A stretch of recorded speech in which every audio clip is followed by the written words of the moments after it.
Bueno, ante todo, buen año, muchas gracias. La verdad que muy preocupados, no solo por este video, sino porque en su discurso de posesión, de toma de posesión del cargo, Bolsonaro dedica un párrafo especial a llamar a un combate a la ideología de género. Y si bien nosotros sostenemos que la ideología de género en sí no existe como una teoría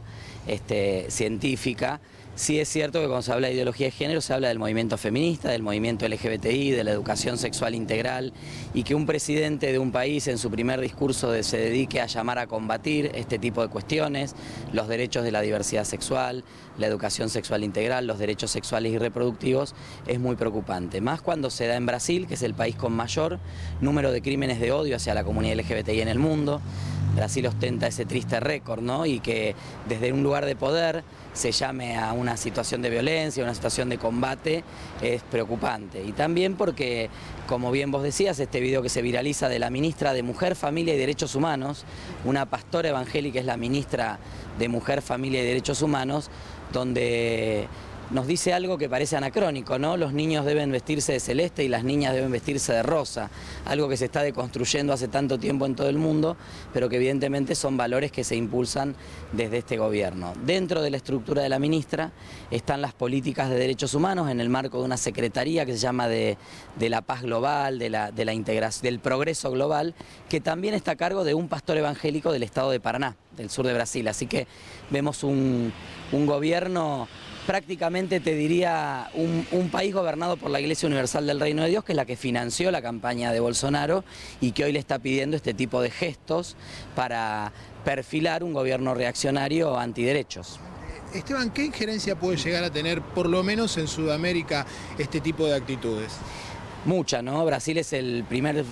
socio comercial de Argentina, es el país más importante de Sudamérica, está entre los 8 países más grandes por extensión, territorio y PBI del mundo, y ha jugado un rol clave Brasil en el ámbito internacional en relación a los derechos humanos, a los derechos de las mujeres. Pensemos en la Convención de Belén do Pará, sobre la cual muchos derechos del movimiento que hoy el movimiento feminista reivindica vienen de allí. También Brasil fue el país que impulsó junto con Suecia la primera resolución en la historia de Naciones Unidas que promueve la defensa y promoción de los derechos del colectivo LGBTI, o sea que claramente perdemos un actor fundamental, no solo en la región, sino en el ámbito internacional, para impulsar y defender estos derechos, el tema de la respuesta al VIH, salud pública, 3 o 4 áreas en las cuales se marcaba una diferencia en relación al Estado, que no son políticas del gobierno anterior. Digo, esto viene desde Fernando Henrique Cardoso en adelante, creo que son valores desde la recuperación democrática de Brasil que se han ido consolidando, que por supuesto tuvieron un desarrollo mayor en los últimos años, pero que vemos con enorme preocupación que hoy estén en peligro.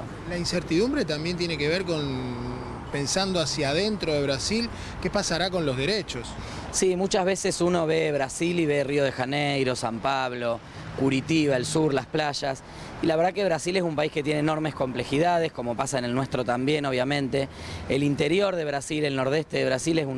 es un territorio latifundista, esclavista, machista, homofóbico, misógino, transfóbico, donde se dan situaciones de violencia. Por activismo nos ha tocado conocer el relato de tantos gays, lesbianas, trans que han huido de sus casas por la violencia, que se han salvado de una muerte temprana en manos de sus propias familias, que no terminan de entender esta cuestión de la orientación sexual y la identidad de género. Y entonces nos parece que todos estos discursos que promueven el odio y que promueven la discriminación terminan retroalimentando ese clima adverso social. Hay un tema que es importante que dice Bolsonaro en su discurso de Asunción. Él plantea que vinieron a terminar con lo políticamente correcto, ¿no? ¿Y qué sería lo políticamente correcto?